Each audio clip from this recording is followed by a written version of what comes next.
Hello students, welcome to my official YouTube channel. Students, अपन ने MCQ part first and MCQ part second solve किया था। अभी मैं आपको MCQ part three, MCQ part four and MCQ part five के सारे एमसीक्यू सॉल्व करवाऊंगा। तो ये एक लॉन्ग वीडियो जरूर है आपके लिए, लेकिन फ्रेंड्स अगर आपने ये वीडियो को सारे एमसीक्यू अगर आपने अच्छे से सॉल्व कर दिए, मैं सॉल्यूशन बता रहा हूँ, इनको समझना है, आंसर पे फोकस करना है, तो आपके बोर्ड के अंदर 50 एमसीक्यू होने के राइट होने के चांस बहुत ज़्यादा बढ़ जाएंगे। और मुझे नहीं लगता कि ये इतने एमसीक्यू सॉल्व करने के बाद आपको बोर्ड के एमसीक्यू करने में कोई प्रॉब्लम आएगी, क्योंकि बोर्ड के जो एमसीक्यू होंगे वो लगभग लगभग इसके मिलते जुलते ही होने वाले हैं।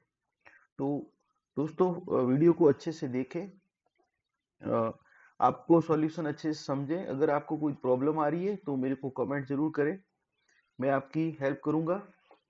और ये एमसीक्यू जो सारे हैं ना, वो डीईओ अहमदाबाद सिटी ने लॉन्च किए हैं। तो इस पे अपन को फोकस करना बहुत जरूरी है, क्योंकि बोर्ड एग्जाम के लिए बहुत इंपॉर्टेंट एमसीक्यू है।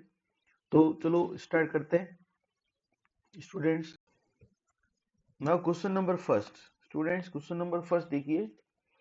क्वेश्चन नंबर फर्स्ट के अंदर क्या है, एक कैपेसिटर है और कैपेसिटर की कैपेसिटेंस 900 पिको फेरेड है, और ये एक चार्ज कैपेसिटर है।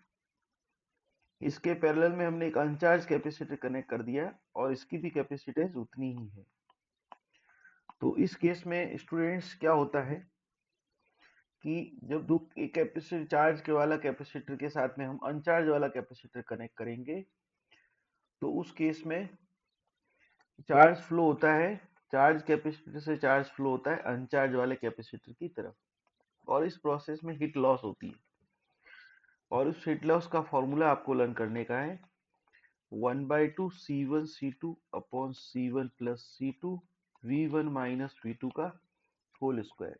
ओके, तो देन U इक्वल टू 1/2, इसकी वैल्यू 900 है, इसकी वैल्यू भी 900 है, 10 की पावर माइनस 24, और 900 प्लस 900 हो गया 1800 इंटू 10 की पावर माइनस 12। ठीक है, और ये हो गया 100 माइनस 0 का स्क्वायर। तो इसको नेक्स्ट सॉल्व करने पर देखो 1/2,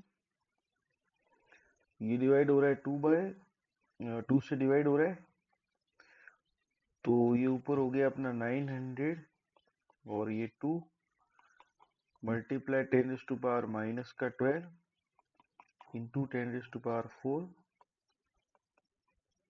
तो 900 डिवाइड बाय 4 आ जाएगा 225 इंटू 10 टू पावर माइनस 8, तो ये आएगा 2.25 इंटू 10 टू पावर माइनस 6। तो स्टूडेंट्स में आंसर होगा आपका first answer. Okay, now students question number second. Question number second को रीड करिएगा अच्छे से। क्वेश्चन नंबर सेकंड कह रहा है कि what will be the voltage across C3 in the given circuit.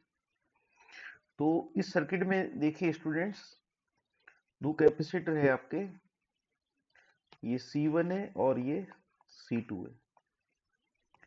ये दोनों कैपेसिटर पैरेलल में, और C3 वाला कैपेसिटर सीरीज में आएगा।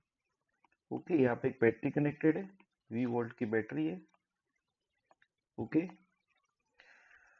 तो C1 एंड C2 का इक्विवेलेंट देखो, दोनों आपके आगे C1 एंड C2 ये दोनों पैरेलल में, तो पैरेलल में इक्विवेलेंट कैपेसिटेंस क्या होती है, C1 plus C2।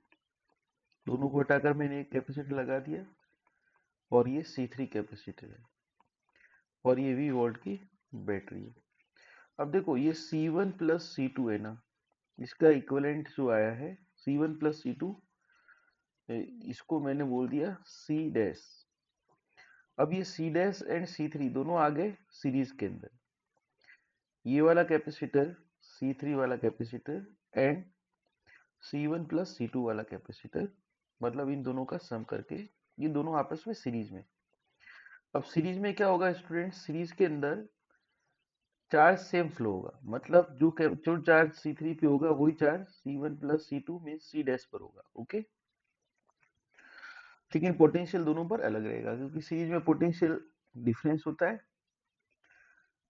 And charge की वैल्यू सेम रहती है। ओके, तो अब देखिए टोटल पोटेंशियल V है, इस V में से मान लो C3 पे गया V3, ओके, और रिमेनिंग जाएगा इसके ऊपर। ठीक है, तो इसके ऊपर सपोज आपका पोटेंशियल जा रहा है, सपोज इसके ऊपर पोटेंशियल आपका जा रहा है V डैश, और इसके ऊपर C3 के ऊपर पोटेंशियल जा रहा है V3। ठीक है, लेकिन दोनों पे चार्ज रहेगा सेम। तो देखो Q इक्वल टू होता है अपना CV। ओके, और Q रहेगा same, then C is inversely proportional to V और V is inversely proportional to C। So students यहाँ पर V की जो वैल्यू है वो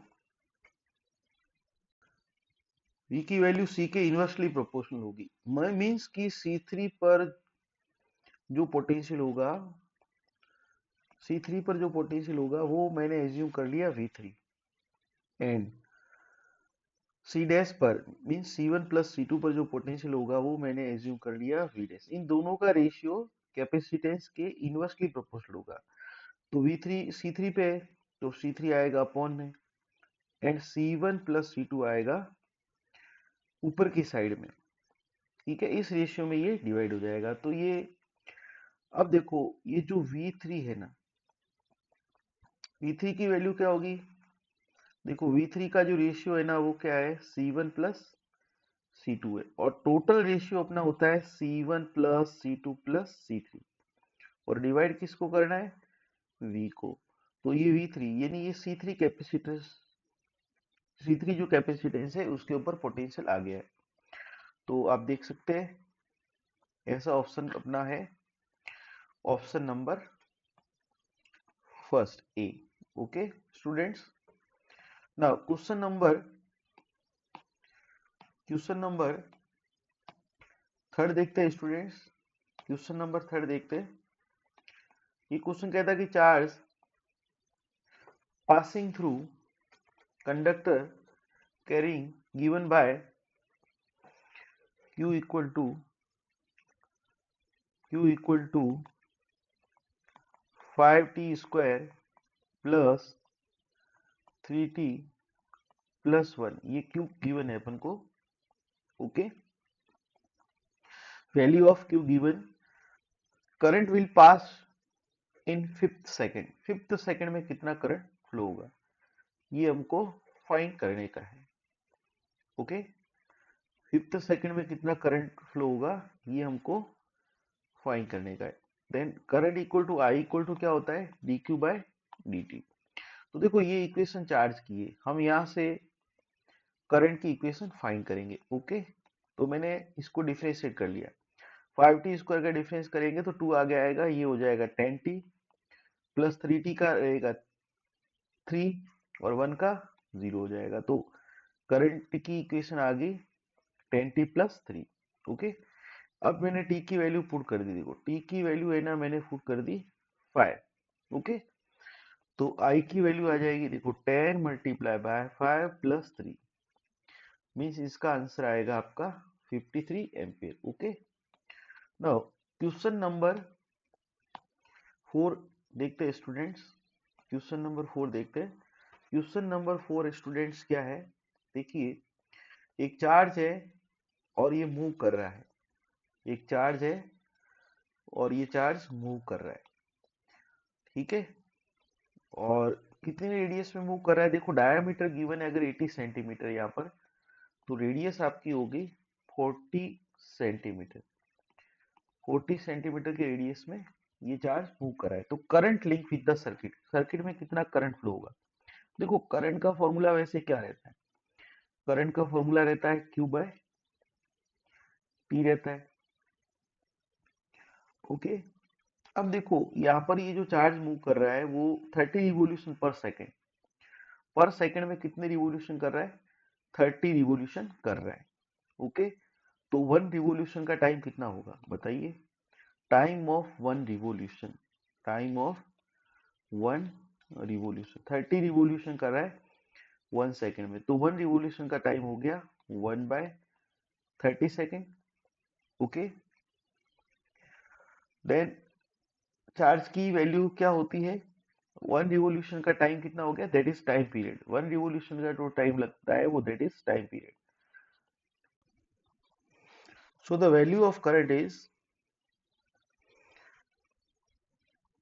q by time period, and the value of q is 2 multiplied 10 to the power minus 2 coulomb, and value of time period is 1/30। Then 30 जाएगा ऊपर की side में, देन ये आएगा 60 इंटू 10 टू पावर -2, मीन्स आपका आएगा 0.6 एम्पियर। ओके, मीन्स आंसर हो गया सी आपका। Okay, next students question number 5 देख रहे हैं। क्वेश्चन नंबर 5 देख रहे हैं। क्वेश्चन नंबर 5 क्या कह रहा है? देखो, resistance of conductor depends on, किसी भी कंडक्टर का रेजिस्टेंस किस पे डिपेंड करता है? रेजिस्टेंस की वैल्यू है ना किस पे डिपेंड करती है? ये चीज अपने को क्या करनी है? फाइंड करनी है। ओके, तो you know that resistance, formula of the resistance will be R equal to rho L by A। Means resistance किस पे डिपेंड करता है? रेजिस्टेंस डिपेंड करता है property of material, property of material पे डिपेंड करता है। ओके, लेंथ पे डिपेंड करता है, टेम्परेचर पे डिपेंड करता है, एरिया ऑफ क्रॉस सेक्शन। तो लेंथ और एरिया मीन्स ये डायमेंशन होगी, लेंथ एंड एरिया को ऊपर डायमेंशन बोलेंगे। मटेरियल पे डिपेंड करता है टेम्परेचर पे, तो all of the above. Okay, resistivity of the next question students, resistivity of material, question number 6, resistivity of material do not depends on the conductor। resistivity किस पे डिपेंड नहीं करती है? तो क्या रेजिस्टिविटी बताइए? रेजिस्टिविटी है ना दो बातों पे डिपेंड करती है, एक तो प्रॉपर्टी ऑफ मटेरियल्स एंड एक डिपेंड करती है टेम्परेचर पे डिपेंड करती है। ओके, समझ में आ गया? और प्रेशर पे डिपेंड कर सकती है, लेकिन डायमेंशन पे डिपेंड कभी भी नहीं करेगी। तो answer number 6। Question number 7 students, for which of the following dimension of wire its resistance will be maximum। Maximum resistance कब होगा? देखो, रेजिस्टेंस का फॉर्मूला होता है रो एल बाय ए, तो एल अपॉन ए का रेशियो जो मैक्सिमम आएगा, तो रेजिस्टेंस उस केस में मैक्सिमम रहेगा। ओके, तो ऑप्शन नंबर फर्स्ट के अंदर लेंथ है एल बाय 2। ओके, लेंथ है एल बाय 2 एंड डायामीटर है आपका 2d, तो रेडियस होगी आपकी डी, स्क्वायर करेंगे तो एरिया आ जाएगा, एरिया आ जाएगा पाई आर, पाई तो कांस्टेंट वैल्यू है, तो डी का स्क्वायर डी स्क्वायर, तो फर्स्ट में आ रहा है L upon 2d square.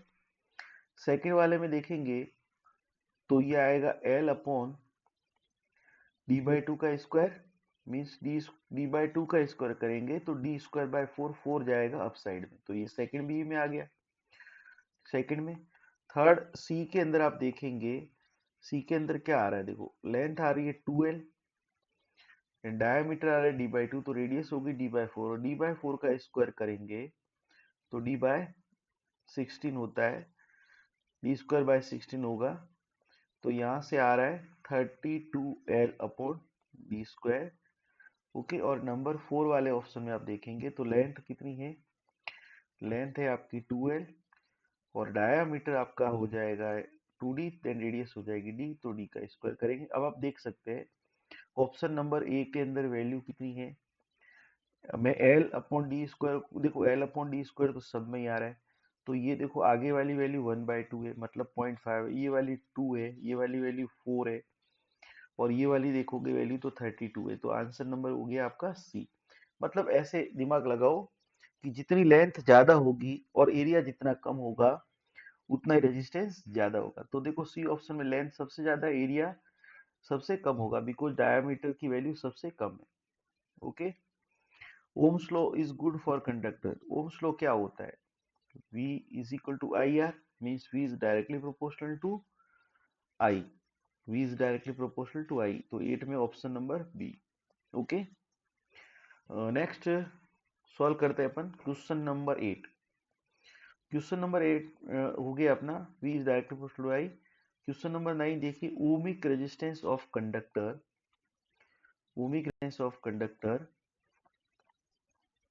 Depends on V only, depends on V only, depends on I only, depends on V and I, does not depends on V and I। तो बच्चों देखिए, resistance जो होता है ना, उसका फॉर्मूला होता है रो एल अपॉन ई। मीन्स रेजिस्टेंस की जो वैल्यू होती है ना, वो डिपेंड किस पे करती है, लेंथ पे, क्रॉस सेक्शन एरिया पे, टेम्परेचर पे एंड मटेरियल की प्रॉपर्टी पे। ओके, तो रेजिस्टेंस की कभी भी वी पे डिपेंड नहीं करता है, रेजिस्टेंस कभी भी आई पर भी डिपेंड नहीं करता है। ओके, देन आपका आंसर होगा, यहाँ पर आपका आंसर होगा does not depends on V and I, D answer आपका होगा। Okay, next question number, next question number 10 देखते हैं दोस्तों। J equal to sigma A, ये भी एक ओम्स लॉ ही होता है स्टूडेंट्स। ठीक है, तो आंसर हो गया Ohm's law. Question number 11 students, question number 11 में आपको देखा है, on increasing the temperature of conductor the product of resistivity and the conductivity, resistivity and the conductivity का जो प्रोडक्ट होता है वो इफेक्ट, उसके ऊपर क्या इफेक्ट पड़ेगा। ओके, तो कंडक्टिविटी होती है स्टूडेंट्स, देखो 1 upon resistivity equal to conductivity. Okay, तो rho into sigma equal to 1 हुआ, means rho multiply sigma equal to constant हुआ, तो रिमेन कांस्टेंट। आंसर हो गया सी आपका, question number 11। Okay, next question number 12 students, question number 12 कह रहा है, two wires of equal length, one of copper and other is manganese, have the same resistance, which wire is thicker. To wires of equal length, length दोनों की बराबर है, एक wire copper का है, दूसरे वाला मैग्नीज का है, हैव द सेम रेजिस्टेंस, दोनों का रेजिस्टेंस सेम है, दोनों की लेंथ भी क्या है, सेम है। Which wire is thicker, resistance same है, ठीक है, means rho L upon first वाले का equal to rho L upon A second. Then इस केस में देखो एल आपका कांस्टेंट है, तो यहाँ से देखो रो इज डायरेक्टली प्रोपोर्शनल टू ई, जिसका रो ज्यादा होगा मीन्स जिसकी रेजिस्टिविटी ज्यादा होगी उसका एरिया भी ज्यादा होगा। जब रो ज्यादा होगा तो एरिया भी ज्यादा रहेगा। जिस मेटल की रेजिस्टिविटी ज्यादा रहेगी उसका एरिया ज्यादा हो जाएगा, उस केस में जब लेंथ सेम है एंड रेजिस्टेंस भी सेम है। तो आपको अगर मालूम नहीं भी है अगर मैग्नीज के बारे में, तो भी आप इजीली स्टूडेंट्स बता सकते हैं। देखो स्टूडेंट्स की कॉपर मोस्टली यूज होता है वायर्स बनाने में, मीन्स कॉपर का रेजिस्टेंस बहुत कम होता है, ठीक है। सिल्वर का रेजिस्टेंस वैसे तो सबसे ज्यादा कम होता है, लेकिन दूसरे नंबर पे कॉपर ही आता है। तो देखो सिल्वर की रेजिस्टिविटी कम रहेगी तो इसका एरिया कम रहेगा, और बाकी वाले मेटल्स इन द मैग्नीज भी उसके बाद ही आएगा। तो अपना आंसर हो गया, देखो इसकी रेजिस्टिविटी कम, ओके, तो इसका एरिया भी कम होगा। Then which is wire thicker, manganese का वायर थिकर रहेगा। Okay students, question number 30, resistivity of material does not depends on, resistivity किस पे डिपेंड नहीं करती है, तो रेजिस्टिविटी डायमेंशन पे डिपेंड नहीं करती है। क्वेश्चन नंबर 14, 14 क्वेश्चन नंबर देखिए students, for the conducting wire V I graph is shown in figure, therefore the resistance will be, देखो V और I का एक ग्राफ दे रखा है, स्ट्रेट लाइन, ये एंगल अपने को दे रखा है 50 डिग्री, इधर V लिया है अपने, इधर लिया है अपने I। देखो अगर स्टूडेंट्स इसके अंदर मैं y एक्सिस अपॉन एक्सिस करूँ V अपॉन I, तो वो किसके बराबर होता है, R के बराबर, और y एक्सिस पे V है, x एक्सिस पे I है, ठीक है, तो v अपॉन आई आपकी हो जाएगी स्लोप, और स्लोप इक्वल टू होता है टेन थीटा, एंड स्लोप यहाँ पर v अपॉन आई है, means r is equal to हो गया आपका टेन थीटा। ओके, तो टेन थीटा एंड थीटा की वैल्यू होगी आपकी 50 डिग्री, देन आपका आंसर होगा C. Okay, next question number 15 देखते हैं students. Number of density of free electron in a wire is n, its cross section area and drift velocity of electron is vd, then electric current form in the wire। Electric current का formula देखो, ये students directly formula है I is equal to N E A V D, हमने पढ़ा है, आपने भी पढ़ा होगा, I is equal to N E A V D. Okay, तो यहाँ पर अपना आंसर आएगा B. Okay, next question number students देखते हैं। क्वेश्चन नंबर 16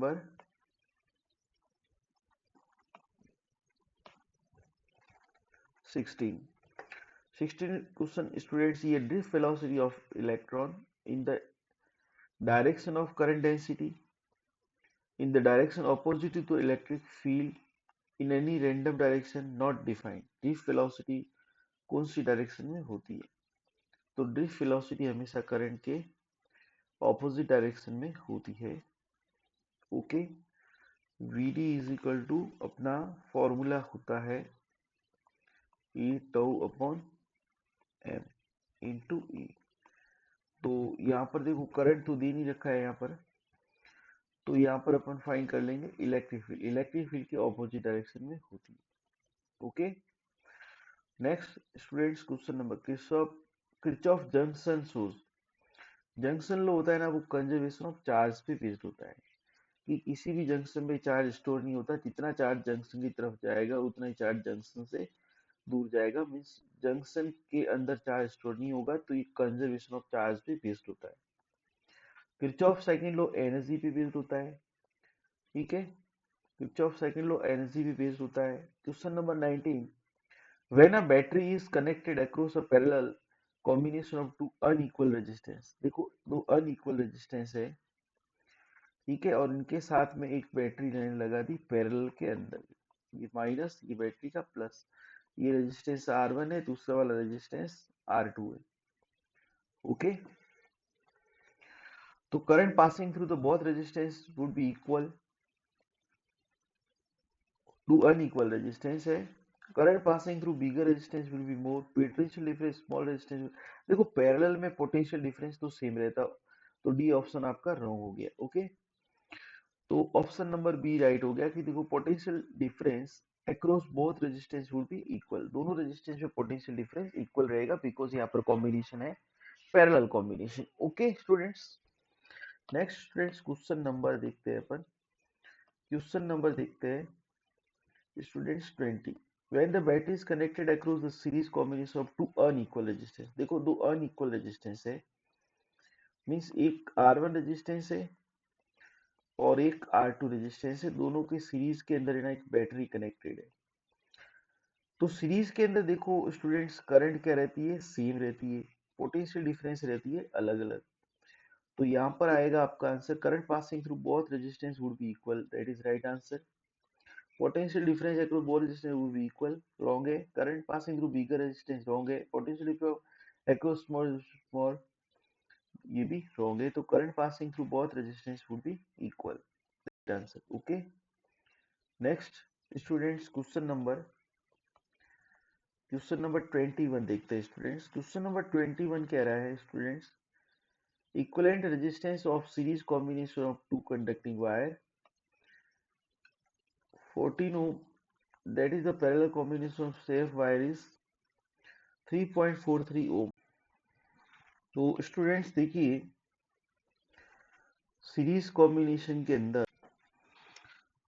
रेजिस्टेंस की वैल्यू होती है R equivalent equal to R1 plus R2, and parallel combination के अंदर इक्विवेलेंट जो रेजिस्टेंस आएगा वो आएगा R1 multiply by R2 and R1 plus R2। Okay, तो अभी स्टूडेंट्स ऐसे क्वेश्चन को अपन ऑप्शन से करेंगे तो ज्यादा बेटर रहेगा। देखो सीरीज में तो हमें पता है कि दो रेजिस्टेंस का प्लस होता है और दोनों की प्लस करने बाद वैल्यू कितनी आ रही है, 14 आ रही है। तो अगर अपन ऑप्शन ए को अगर राइट मान ले तो एक ऑप्शन हमारा देखो, ऑप्शन नंबर ए में 6 गिवन है। अब स्टूडेंट सोचिए अगर 14 ओम में से एक 6 ओम में मान लूं तो दूसरा वाला कितना होगा। तो आप इजीली आइडिया लगा सकते हैं कि दूसरा वाला अपना होगा 8। ओके, क्योंकि 8 6 प्लस 8 करेंगे तो आएगा अपना 14। लेकिन जब इसको पैरेलल में मैं कनेक्ट करूंगा तो 3.43 आना चाहिए। तो पैरेलल वाला फॉर्मूला यूज करने के बाद 6 multiply by 8 and divide by 14। तो इसको सॉल्व करेंगे तो 3 मल्टीप्लाई बाय 8 डिवाइड बाय 7। तो 3 मल्टीप्लाई बाय ये अपना 14 एंड अभी देख सकते हैं आप ये लगभग आपका आ रहा है मल्टीप्लाई करने पर 3.42 के आसपास। तो ऐसा ऑप्शन अपना देखो, यहाँ पर भी पैरेलल में आपको 3.43 दे रखा है, देन अपना आंसर हो गया फर्स्ट। ओके, ऐसे अपन तीनों के तीनों ऑप्शन ट्राई करके देख लेंगे, बट हमारा आंसर फर्स्ट वही आ रहा है, तो ये हमारा आंसर होगा। क्वेश्चन नंबर 22 देखते हैं। Which of the unknown quantities measured with the help of Wheatstone bridge. Wheatstone bridge से क्या मेजर करते हैं? व्हीटस्टोन ब्रिज से हम मेजर करते हैं resistance. Okay, question number 22। In the figure part of circuit, if the potential at B is 0, B point का potential 0 है, then potential at A and D will be. A and D के ऊपर potential हमको find करना। तो अब आप देख सकते हैं दोनों रेजिस्टेंस यहाँ पे सीरीज के अंदर लगे हैं। ओके, और ये 2 वोल्ट की बैटरी।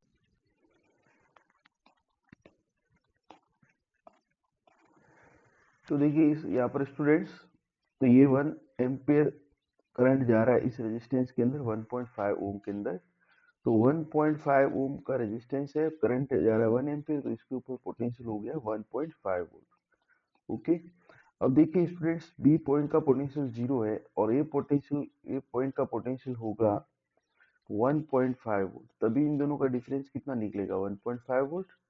तो पहला आंसर हो गया 1.5 वोल्ट। सेकंड आंसर होगा, देखिए स्टूडेंट्स यहाँ पे है 2.5 वोल्ट, रेजिस्टेंस के ऊपर पोटेंशियल है 2.5 वोल्ट, और बैटरी देखो ये बी पॉइंट का पोटेंशियल 0 है, और देखो बैटरी की वजह से करंट अगर इधर जा रही है, ठीक है, लेकिन मेन करंट अपनी पहले से इधर आ रही थी। ओके, तो दोनों केस में माइनस हो जाएगा। तो देखो रेजिस्टेंस पे है 2.5 वोल्ट प्लस का, तो बैटरी पे हो गया माइनस का, देन आंसर कितना आ गया 0.5। 2.5 और 2 का डिफरेंस कितना आ गया 0.5। तो अभी देख सकते हैं ऐसा ऑप्शन स्टूडेंट्स है अपना सी। एक ही ऑप्शन ऐसा है जिसमें वी ए पॉइंट का पोटेंशियल है 2.5 और इसका पोटेंशियल है 0.5। Okay, next students question number 25 देखते हैं। What is the maximum power can be obtain from a battery. Maximum power can be obtain from a battery. Maximum power देखो कितनी obtain होगी व्हेन एक्सटर्नल, देखो ये बैटरी है, ये बैटरी प्लस है, ये माइनस है, बैटरी का प्लस ये माइनस है, और ये एक्सटर्नल रेजिस्टेंस कैपिटल आर है, इंटरनल रेजिस्टेंस है स्मॉल आर, बैटरी का रेजिस्टेंस है स्मॉल आर। मैक्सिमम आपको पावर ड्रॉ करनी, देखो मैक्सिमम पावर ड्रॉ उस केस में होती है जिस केस में रेजिस्टेंस आर इक्वल टू होता है स्मॉल आर। मतलब जब एक्सटर्नल रेजिस्टेंस की वैल्यू इक्वल होती है इंटरनल रेजिस्टेंस के, उस केस में बैटरी से मैक्सिमम पावर ड्रॉ होती है। ठीक है, तो अब देखो दोनों रेजिस्टेंस जब सेम हो गए तो सर्किट का जो आर इक्विवेलेंट रेजिस्टेंस हो गया, देखो एक्सटर्नल रेजिस्टेंस होता है ना वो इंटरनल के साथ हमेशा सीरीज के अंदर होता है, तो टोटल आर इक्विवेलेंट हो गया आर प्लस आर। अब दोनों वैल्यू सेम है तो मैं इसको आर प्लस आर मीन्स लिख सकता हूँ 2R, या फिर मैं लिख सकता हूँ इसको 2 इंटू स्मॉल आर, क्योंकि दोनों की वैल्यू सेम होगी। ठीक है, अब देखिए अपन को है ना पावर फाइंड करनी है। पावर क्या होता है स्टूडेंट्स, देखिए पावर का फॉर्मूला होता है V square upon resistance, V square upon resistance. Okay, but V की वैल्यू यहाँ पर इसने ई दी है, वी की वैल्यू यहाँ पर ई दी है, तो ई स्क्वायर अपॉन 2R और E square upon 2 into small R. तो ऐसा ऑप्शन देख सकते हैं स्टूडेंट्स, कौन सा है? Option number C. Okay, next question देखते हैं स्टूडेंट्स। नेक्स्ट क्वेश्चन देखते हैं। तो इस क्वेश्चन में स्टूडेंट्स ये क्या बोल रहा है कि एक बल्ब है ना, उसके अंदर करंट को इंक्रीज कर दिया हमने 1%। करंट की वैल्यू को 1% से इंक्रीज कर दिया है। ओके, करंट की वैल्यू को 1% से इंक्रीज कर दिया है, तो पावर में क्या चेंज आएगा? देखो, तो P इज इक्वल टू होता है स्टूडेंट्स V इंटू आई। तो यहां से P is directly proportional to I, मतलब अगर आप करंट इंक्रीज करेंगे बाय 1%, देन आपकी पावर भी इंक्रीज हो जाएगी by 1%। That means your answer will be increase by 1%। Okay students, next question number students देखते हैं 26। क्वेश्चन नंबर 26 को अच्छे से पढ़िएगा स्टूडेंट्स। देखो, इस वीडियो को स्टूडेंट्स बहुत अच्छे से ध्यान देंगे आप लोग, क्योंकि आपके लिए वीडियो बहुत अच्छी होने वाली है और आपके एग्जाम के लिए बहुत इंपॉर्टेंट वीडियो। तो आपको वीडियो को में हर क्वेश्चन को अच्छे से देखते रहना, ठीक है? बीच बीच में वीडियो को स्किप नहीं करते रहना, कंटिन्यूस वीडियो को देखते रहना।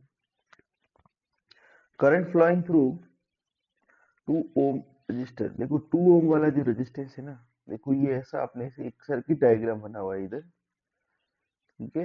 इधर 4 ओम है, इधर 2 ओम है, और इधर 1 ओम है, और इधर 3 ओम है, इधर 1 ओम है। ओके, और यहाँ से बैटरी कनेक्टेड है। देखो इसमें करंट जा रही है, ऊपर वाले में जा रही है करंट आपकी 3 एम्पियर करंट जा रही है। ये क्वेश्चन में बोला गया है कि 2 ओम रजिस्टर के अंदर करंट जा रही है 3 एम्पियर। देखिए स्टूडेंट्स, अगर 2 ओम रेजिस्टेंस में 3 एम्पियर करंट जाएगी, तो इसके ऊपर पोटेंशियल कितनी आएगी? पोटेंशियल आ जाएगी 3 into 2। According to Ohm's law V equal to I R, तो पोटेंशियल हो जाएगी 6 वोल्ट। देन अब देखो 4 ओम इसके साथ पैरेलल में, तो 4 ओम के ऊपर भी पोटेंशियल कितनी होगी? 6 वोल्ट होगी। ठीक है, समझ गए? और देखो अभी एक रेजिस्टेंस इधर है 5 ओम है, और इधर है 1 ओम। देखो ये दोनों सीरीज में, अब आप देख सकते हैं 1 ओम और 5 ओम सीरीज में है, तो टोटल हो गया आपका 6 ओम। इन दोनों का टोटल हो गया आपका 6 ओम।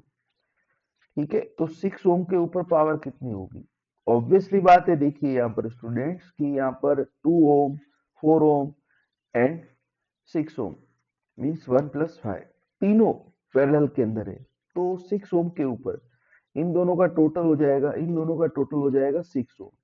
तो 6 ओम के ऊपर भी 6 वोल्ट हुआ, तो सब 6 ओम रेजिस्टेंस में 6 वोल्ट है इसके ऊपर।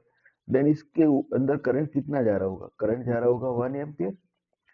ठीक है, V is equal to I R. यहां से हमने करंट फाइंड कर लिया V बाय आर। V की वैल्यू 6 है, R की वैल्यू 6 है, तो करंट आई 1 एम्पियर। तो अब बताओ 5 ओम के करंट कितनी जा रही होगी? 5 ओम में भी 1 एम्पियर ही करंट जा रही होगी। ओके, 1 एम्पियर करंट जा रही है। ठीक है, तो इसके ऊपर है ना पावर पूछी है, देखो पावर। तो ये 5 ओम वाला रेजिस्टेंस है जिसके अंदर करंट जा रही है 1 एम्पियर, और इसके ऊपर पोटेंशियल देखो कितना हो जाएगा। देखो पोटेंशियल होता है V is equal to I R. अब करंट तो आपने फाइंड कर लिया, कितना है 1 एम्पियर, रेजिस्टेंस कितना है 5, तो 5 वोल्ट हुआ। देन V इक्वल टू आई, तो वोल्टेज कितना है 5 वोल्ट, करंट कितनी जा रही है आपकी? करंट जा रही है 1 एम्पियर, पोटेंशियल कितना है 5 वोल्ट, तो P is equal to V I वाले फॉर्मूले से आ जाएगा 5 वोल्ट। तो आंसर होगा B. Okay, next students next question देखते हैं। Question number 27। What is the ratio of power consumed in the resistance R1 and R2 as shown in the figure? तो इस फिगर के अंदर कि कितनी पावर कंज्यूम हो रही है R1 वाले रेजिस्टेंस से और R1 वाले रेजिस्टेंस से एंड R2 वाले रेजिस्टेंस से। देखो आप यह देख सकते हो दोनों रेजिस्टेंस कौन से सीरीज में है या फिर पैरेलल में।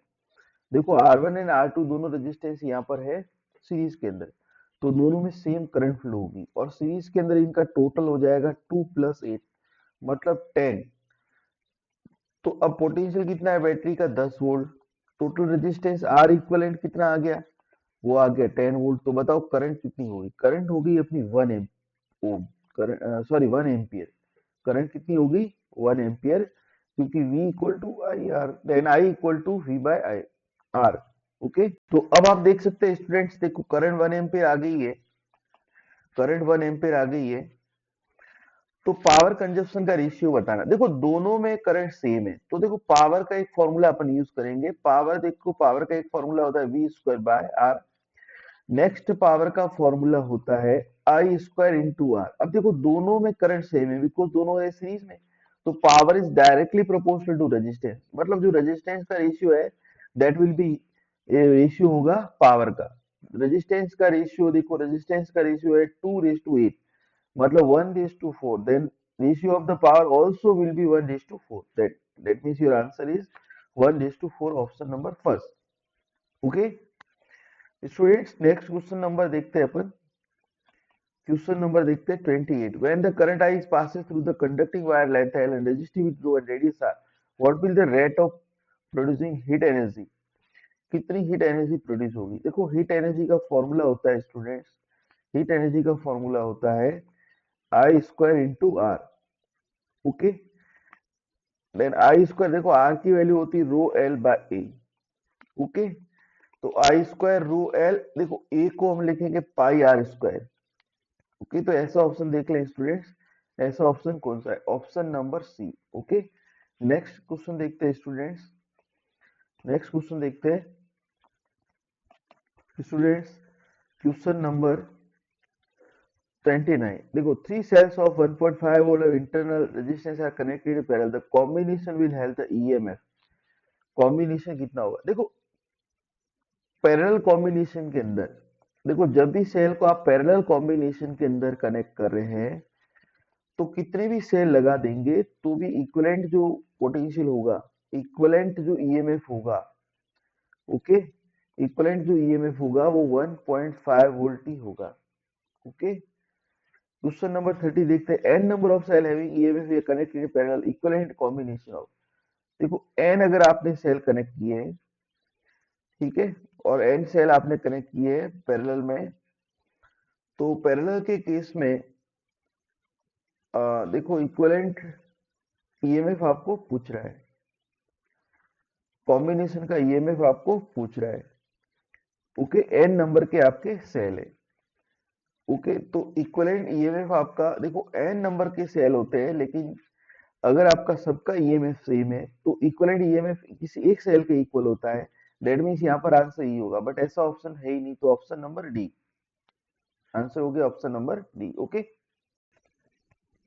नेक्स्ट क्वेश्चन नंबर 31 देखते हैं student. Equivalent EMF obtained by parallel combination of two cell having EMF E1 and E2 and their internal resistance R1 and R2, तो इसमें होगा अपना आंसर, दो सेल आपके कनेक्टेड है पैरेलल के अंदर, तो दो के लिए स्टूडेंट्स हमने फॉर्मूला डिराइव किया था, दो के लिए हमने फॉर्मूला डिराइव किया था E1 into R2 plus E2 into R1 upon R1 plus R2, that means your answer will be second, option number B। okay, question number 32 देखते हैं students. when two cells of EMF 2 volt internal resistance are connected in parallel, the current flowing 1 ohm external resistance will be, कितना current flow होगा। तो देखो दो के लिए, देखो ये फॉर्मूला इक्विवेलेंट ईएमएफ फाइंड करने का है अपने पास ऑलरेडी, दो के लिए हम इक्विवेलेंट ईएमएफ फाइंड कर सकते हैं, इक्विवेलेंट ईएमएफ फाइंड कर सकते हैं, और फर्स्ट सेल का पोटेंशियल कितना है 4, सेकंड सेल का रेजिस्टेंस कितना है 2 ओम, ठीक है, और ये कितना है आपका सेकंड, देखो दोनों same potential and same internal resistance के सेल है, तो आपको फाइंड करने की जरूरत ही नहीं। देखो इक्विवेलेंट जो ईएमएफ आएगा वो 4 वोल्ट ही आएगा, क्योंकि दोनों सेल का ईएमएफ क्या है सेम है, तो उस केस में इक्विवेलेंट ईएमएफ आएगा किसी एक सेल के बराबर। अब देखो दोनों सेल जब पैरेलल में कनेक्टेड है, तो यहाँ पर टोटल रेजिस्टेंस कितना हो गया, देखो दो सेलों का इंटरनल रेजिस्टेंस हो गया आपका, देखो दो सेलों का इंटरनल रेजिस्टेंस फाइंड करने के लिए अपन फॉर्मूला यूज करेंगे स्मॉल आर, मतलब internal resistance, equivalent internal resistance होगा R1 R2 upon R1 plus R2, and R1 and R2 की वैल्यू है 2 2 ओम, तो ये आपका आंसर हो जाएगा सॉल्व करने पर 1 ओम। ठीक है, तो internal resistance, total internal resistance आ गया 1 ओम, और एक्सटर्नल सर्किट है में जो रेजिस्टेंस कनेक्टेड है वो है 1 ओम। तो इंटरनल रेजिस्टेंस और एक्सटर्नल रेजिस्टेंस में होते हैं, वो आपस में होते हैं सीरीज के अंदर। तो 1 ohm plus 1 ohm, that means, और यहाँ answer will be 2 ohm. Total resistance हो गया 2 ओम, और टोटल जो ईएमएफ हो गया वो हो गया 4 वोल्ट। तो बताओ सर्किट में करंट कितनी फ्लो होगी? करंट होती है potential upon resistance, potential total 4 volt है और रेजिस्टेंस टोटल 2 ओम है, तो आपका आंसर आएगा 2 ampere. That means your answer will be C. Okay, next students question number 32 देख रहे हैं। 32 क्वेश्चन को देखिए, क्वेश्चन नंबर 32 को देखिए। 32 क्वेश्चन क्या कह रहा है? Question number 32, a stationary charge particle experience the electromagnetic force then। एक स्टेशनरी चार्ज है, स्टेशनरी चार्ज हमेशा एक इलेक्ट्रिक फील्ड डेवलप करता है, ठीक है, एन इलेक्ट्रोमैग्नेटिक फोर्स के ऊपर लग रहा है। इलेक्ट्रोमैग्नेटिक फोर्स लग रहा है स्टेशनरी चार्ज के ऊपर। देखो स्टेशनरी जब चार्ज होगा मतलब चार्ज जब रेस्ट कंडीशन में होगा, उस कंडीशन में क्या होता है स्टूडेंट्स कि उस कंडीशन के अंदर उस चार्ज के ऊपर कभी भी, उस चार्ज के ऊपर कभी भी आपका मैग्नेटिक फोर्स नहीं लगेगा, क्योंकि मैग्नेटिक फोर्स का फॉर्मूला होता है F M equal to Q V B. अब चार्ज रेयर कंडीशन में तो वेलोसिटी जीरो होगी, तो मैग्नेटिक फोर्स तो लगेगा नहीं, तो उसके ऊपर लगेगा only electric force. Okay, electric force लगेगा, that means your answer will be option B. देखो स्टेशनरी चार्ज है तो ओनली इलेक्ट्रिक फील्ड एक्सपीरियंस करेगा, और यहाँ पे गिवन है कि इलेक्ट्रिक फोर्स, इलेक्ट्रोमैग्नेटिक फोर्स लग रहा है, मतलब इलेक्ट्रिक फोर्स लग रहा है, लेकिन मैग्नेटिक फोर्स नहीं लग रहा है, मतलब E is not equal to zero. अब बी होगा तो भी फोर्स नहीं लगेगा, और B not equal to zero मतलब बी, अगर बी प्रेजेंट है, मैग्नेटिक फील्ड प्रेजेंट है, या फिर मैग्नेटिक फील्ड प्रेजेंट नहीं भी है, दोनों केस में क्या होगा कि मैग्नेटिक फोर्स जीरो लगेगा, बट यहाँ पर लगेगा इलेक्ट्रिक फोर्स। तो इलेक्ट्रिक, क्योंकि चार्ज है रेस्ट कंडीशन के अंदर चार्ज इलेक्ट्रिक फील्ड की वजह से ही चार्ज अफेक्टेड होगा, मैग्नेटिक फील्ड की वजह से अफेक्टेड नहीं होगा, क्योंकि मैग्नेटिक फोर्स तभी लगता है जब चार्ज के अंदर मोशन हो जाए।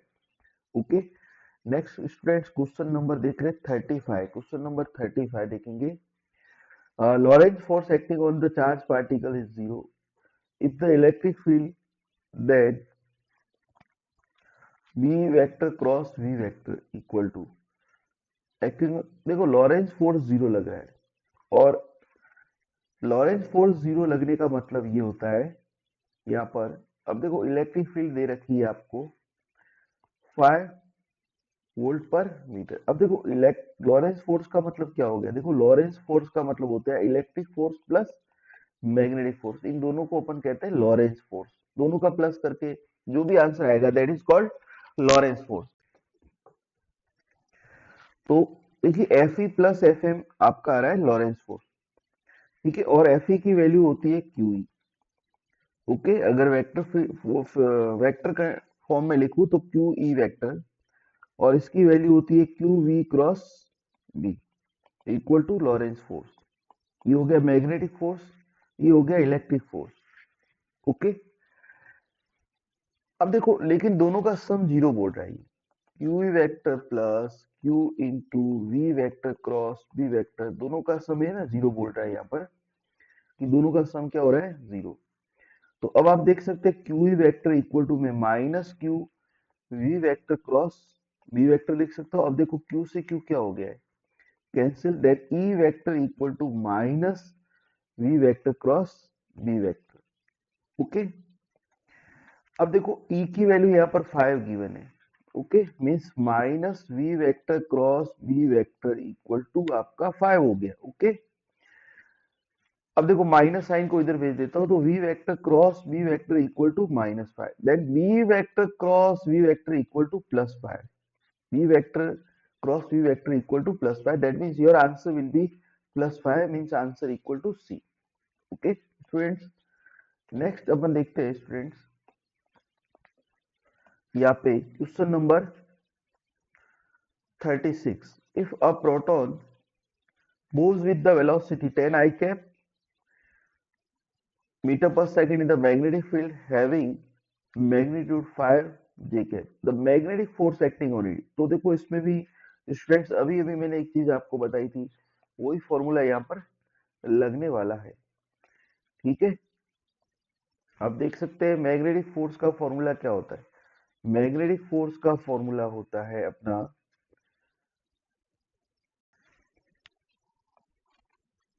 क्वेश्चन नंबर 37,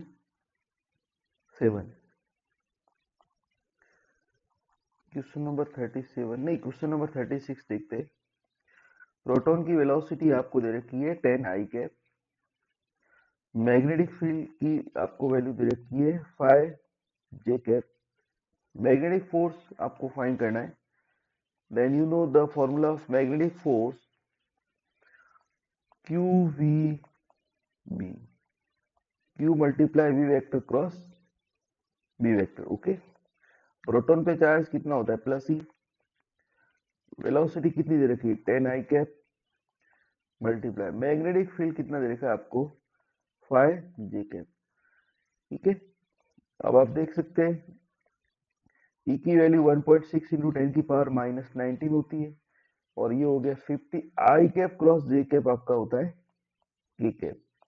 इन दोनों को मल्टीप्लाई जब करेंगे 1.6 एंड 50 को जब मैं मल्टीप्लाई करवाता हूँ आपस में, तो ये आएगा 80 into 10 raise to power minus 19।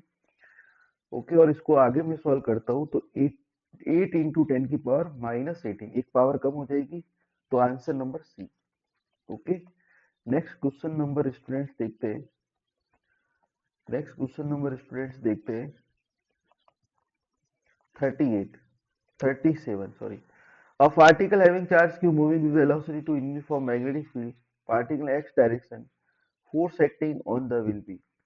Force कौन सी डायरेक्शन में लगेगा, देखो एक पार्टिकल है ना जा रहा है 2 मीटर पर सेकंड की वेलोसिटी से, और ये आपका मैग्नेटिक फील्ड है।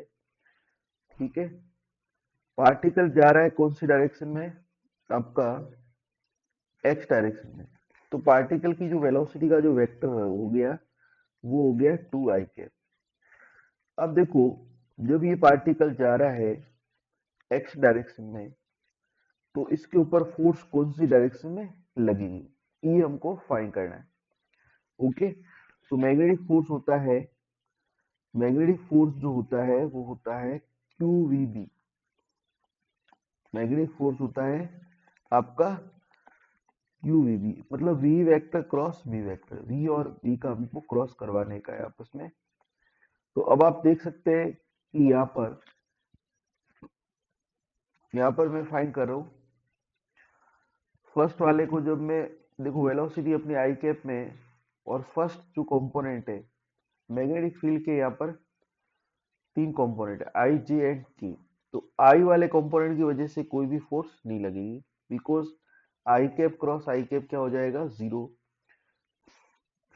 तो यहाँ पर देखो मैग्नेटिक फील्ड के 2 कंपोनेंट है, 3 कंपोनेंट है, आई वाला कंपोनेंट भी है, जे वाला कंपोनेंट भी है, एंड के वाला कंपोनेंट। लेकिन आई की वजह से कोई फोर्स नहीं लगेगा, जे और के की वजह से फोर्स लगेगी, क्योंकि वेलोसिटी के साथ परपेंडिकुलर है। जब 2 डायरेक्शन में फोर्स लगेगा तो मतलब फोर्स लग जाएगा जेड वाई प्लेन के अंदर। ओके, आपकी वाई डायरेक्शन में फोर्स लग रहा है, आपका जेड डायरेक्शन में फोर्स लग रहा है, तो नेट फोर्स आपका आ जाएगा एक्स वाई प्लेन के अंदर। Okay, next question number start करते हैं students.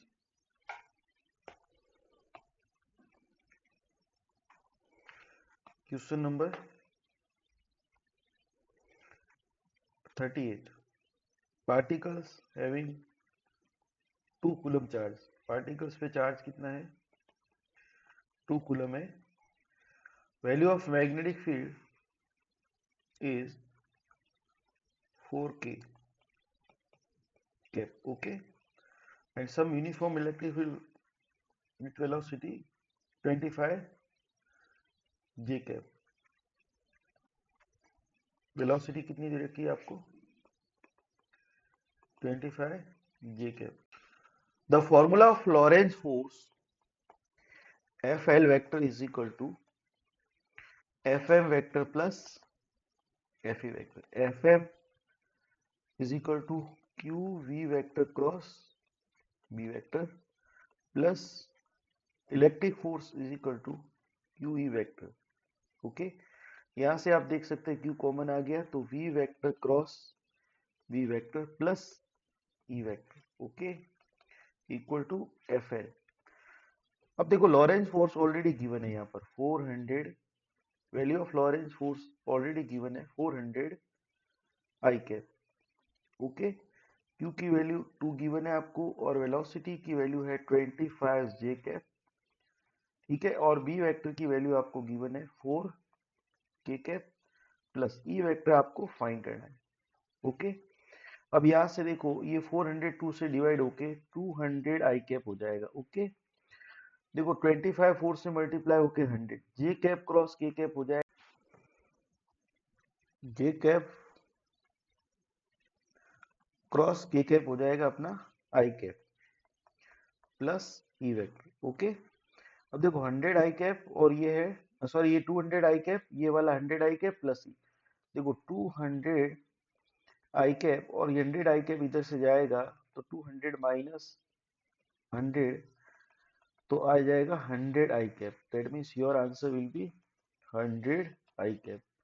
That means your answer will be C.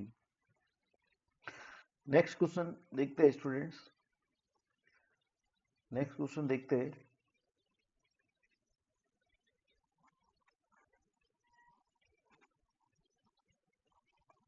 Question number 39. Dimension formula of magnetic field intensity. B vector का अपने को डायमेंशन फाइंड करना है. तो फ्रेंड्स इट्स वेरी इजी. आप इजीली इसकी डायमेंशन फाइंड कर सकते हैं.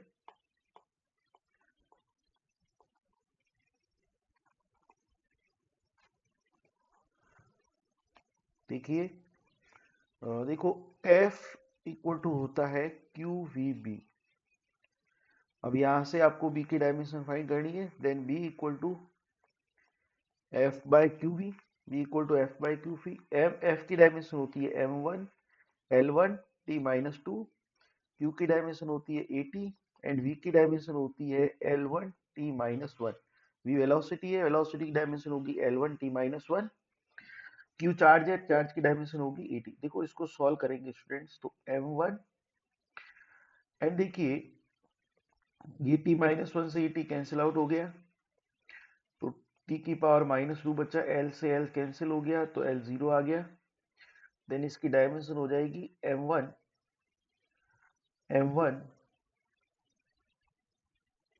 L0 T minus 2 and A minus 1. तो ऐसा आंसर देखिए स्टूडेंट्स, आंसर नंबर 2 है. 2 के अंदर देखो L लिखा हुआ भी नहीं. L लिखा हुआ नहीं मतलब L क्या हुआ 0.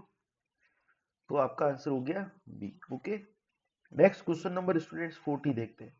If the speed of charge particle moving through magnetic field increase then the radius of curvature is trajectory will B.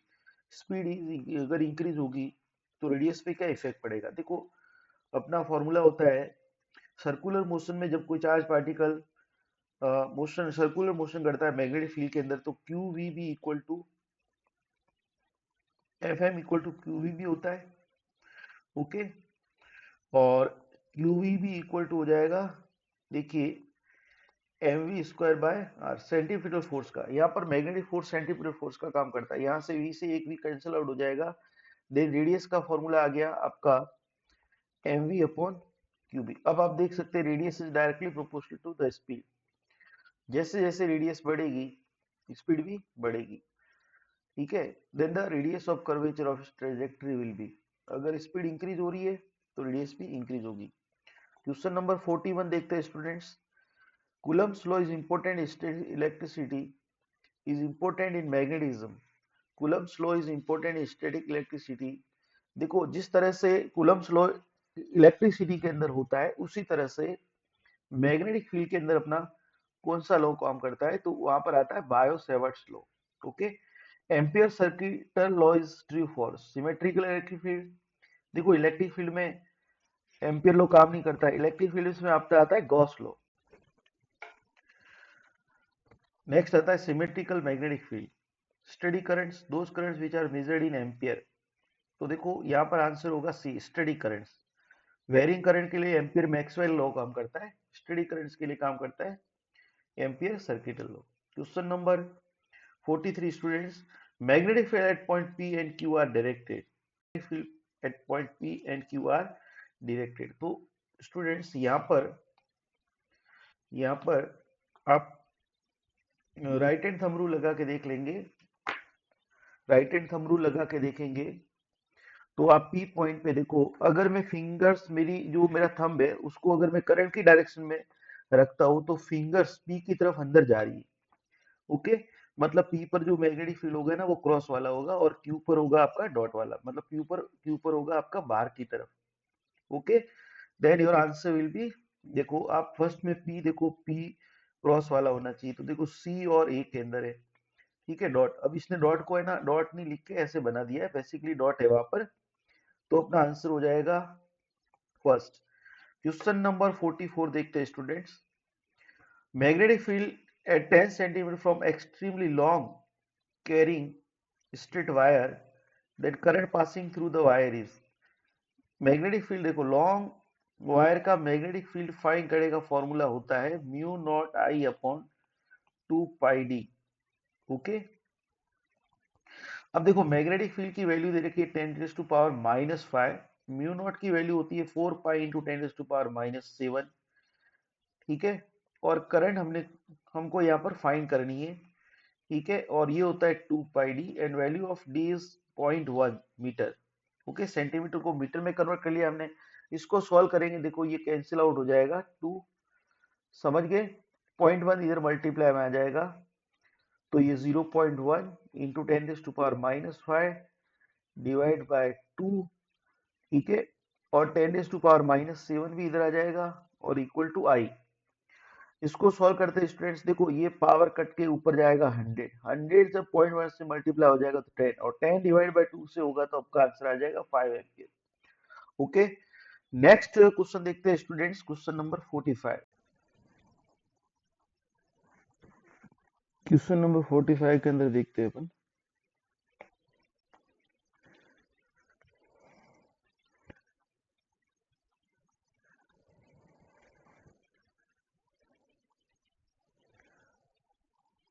Question number 45 के अंदर देखते हैं, अपने को मैग्नेटिक फील्ड फाइंड करना है। मैग्नेटिक फील्ड की वैल्यू होती है mu naught I upon 2r। Okay, and value of I will be q by t। Okay, then b equal to हो जाएगा अपना म्यू नॉट आई की जगह हमने रख दिया q by t and 2r। Okay, value of q is equal to 2e for helium. Okay, अभी देखो आंसर अपने को म्यू नॉट की फॉर्म में लाना है, देन ये म्यू नॉट इंटू 2e की वैल्यू है 1.6 इंटू 10⁻⁻19 अपॉन 2, रेडियस की वैल्यू 0.8 और टाइम पीरियड 1 लिया जाएगा। ओके, 2 से 2 कैंसिल आउट हो रहा है, इसको सॉल्व कर रहे हैं तो अपना आंसर आ रहा है C. Okay, 2 into 10⁻⁻19 mu naught. Okay, next students question number देखते हैं अपन, क्वेश्चन नंबर 46।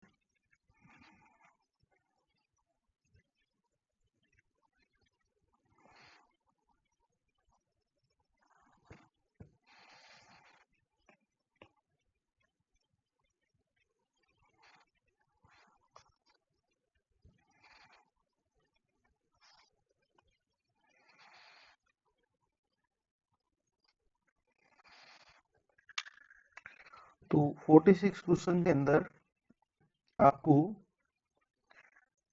वायर का मैग्नेटिक फील्ड का रेशियो फाइंड करना है।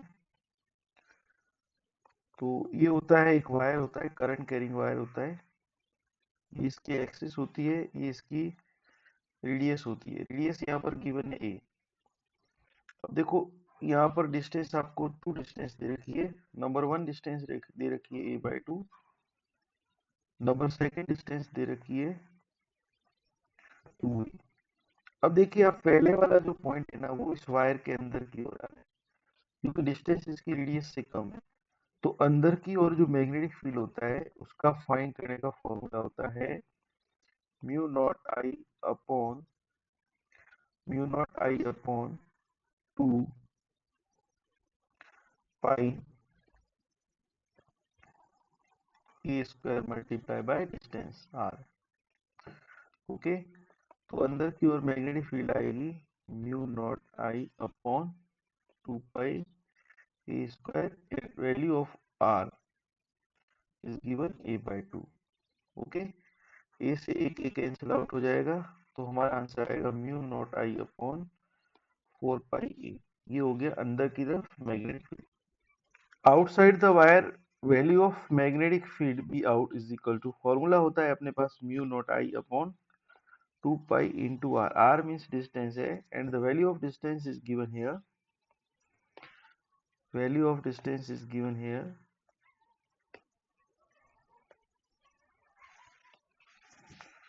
Value of distance R is given here 2a।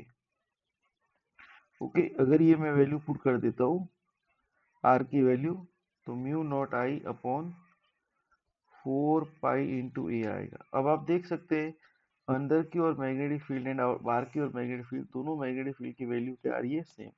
Than ratio आपका आएगा 1:1 means answer D. Okay, question number 47, Ampere's law is the integral form of Ampere's law is integral form of Biot Savart law, Coulomb's law, Gauss law, Maxwell law. तो Ampere law होता है वो integral form होता है Biot Savart law का। Like this Gauss law होता है integral form of Coulomb's law. Question number 48 देखते हैं students. The magnetic field at the center of the ring carrying electric current is proportional to the area of the ring. देखो इसमें करना क्या है students, magnetic field होता है वो सेंटर पे होता है mu naught I upon 2r। किसी भी कॉइल के सेंटर पर मैग्नेटिक फील्ड होता है mu naught I upon 2r। Okay, area होता है अपना pi R square, then A upon, then अपन लिख सकते हैं, यहां पे लिखा जा सकता है area is equal to pi R square, then area upon pi करता हूं तो इज इक्वल टू होगा R square, then value of R is equal to under root of A upon pi. It is the value of are. ये value अपन ये ना इस फॉर्मूले में पुट कर देंगे तो बी की वैल्यू आएगी, देखो mu naught I upon 2 and root A और रूट पाई जाएगा ऊपर। तो यहां से देखेंगे कि B is inversely proportional to square root of area. B is inversely proportional to square root of area. Then your answer will be first inversely proportional to square root of area of the ring. Question number 49 देखते हैं student. Magnetic field produce at the center of circular coil having radius 1 meter and 2 turns if the 1/4 pi ampere current is pass through it. Okay, तो again इस question में भी students यही formula काम करेगा। इस क्वेश्चन में भी यही फॉर्मूला काम करेगा। सेंटर पे मैग्नेटिक फील्ड कितनी होती है, mu naught I upon 2r। Center पे मैग्नेटिक फील्ड होती है mu naught I upon 2r, then इस फॉर्मूले से मैं अगेन देखूंगा P is equal to mu naught I upon 2r। Mu naught की वैल्यू होती है 4 पाई इंटू 10⁻⁻⁷। आई की वैल्यू यहाँ पर गिवन है 1/4 pi according to question. Okay, and number of turns 2 दे रखे हैं आपको। नंबर ऑफ टर्न्स अगर गिवन है तो नंबर ऑफ टर्न से मल्टीप्लाई कर देंगे तो मल्टीप्लाई बाय 2 हो जाएगा अपॉन 2 इंटू आर। आर की वैल्यू यहाँ पर गिवन है 0.1। देखो 4 पाई से 4 पाई कैंसिल आउट हो जाएगा, 2 से 2 कैंसिल आउट हो जाएगा, ठीक है। देन आपका आंसर आएगा 10⁻⁻6 टेस्ला। ओके, नीचे वाला पॉइंट हटके ऊपर बन जाएगा minus, then your answer will be सी।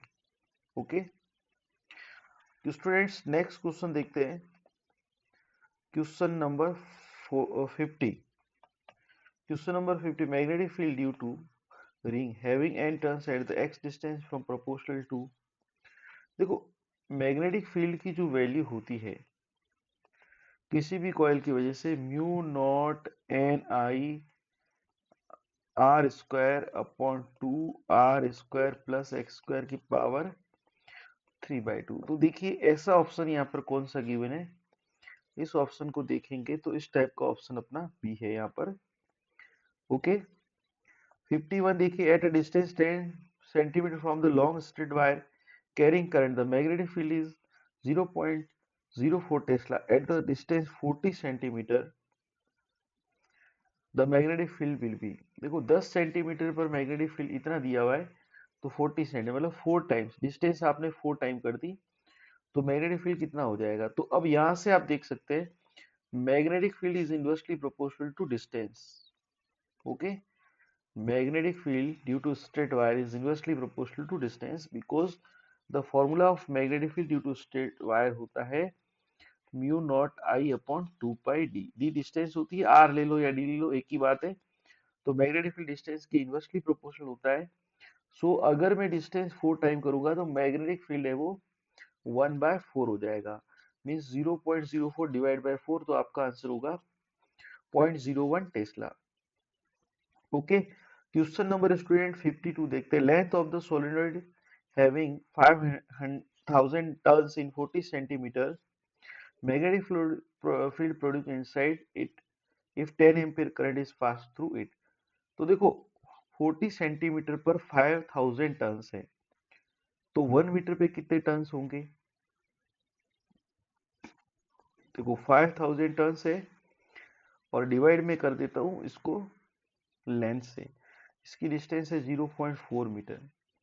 अब ये डिवाइड होगा यहाँ से, तो ये हो जाएगा 50,000 4 टाइम्स 0 डिवाइड बाय 4। ओके, तो ये हो जाएगा आपका 25,000 अपॉन 2, तो ये आ जाएगा 1000 नहीं 12,500 टन्स, ये number of turns per unit length आ गए। देन अपने को एक फॉर्मूला फाइंड करना है, यहाँ पर फॉर्मूला फाइंड करना है मैग्नेटिक फील्ड का ड्यू टू सोलेनॉइड। अब due to solenoid magnetic field की वैल्यू होती है mu naught N I. Okay, value of mu naught 4 pi into 10⁻⁻7, number of turn small N is equal to 12,500। I की value आपको given है यहाँ पर, आई की वैल्यू यहाँ पर आपको गिवन है 10 एम्पियर। ओके, सारी वैल्यू पुट करके हम इसको सॉल्व करेंगे, तो हमारा आंसर आ जाएगा यहाँ से। देखो 4 पाई इंटू 125, देखो यहाँ से मैंने 2 जीरो लिए, यहाँ से एक जीरो, 3 जीरो। अब -7 में से 3 जीरो माइनस करेंगे तो 10⁻⁻4। ओके, अब इसको मैं 4 से मल्टीप्लाई करता हूँ, तो ये आता है 500 पाई इंटू 10⁻⁻4, और ये आ जाएगा 5 पाई इंटू 10⁻⁻2।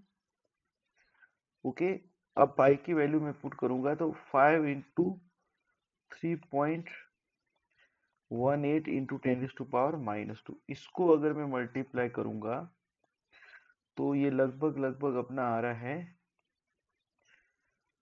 15 पॉइंट, ये तो अपना आंसर हो जाएगा यहाँ से फर्स्ट आंसर। ओके, जो भी आंसर आ रहा है देख लेना सॉल्व करके। नेक्स्ट क्वेश्चन नंबर देखते हैं यहाँ पर, क्वेश्चन नंबर 53। क्वेश्चन नंबर 53 देखते हैं,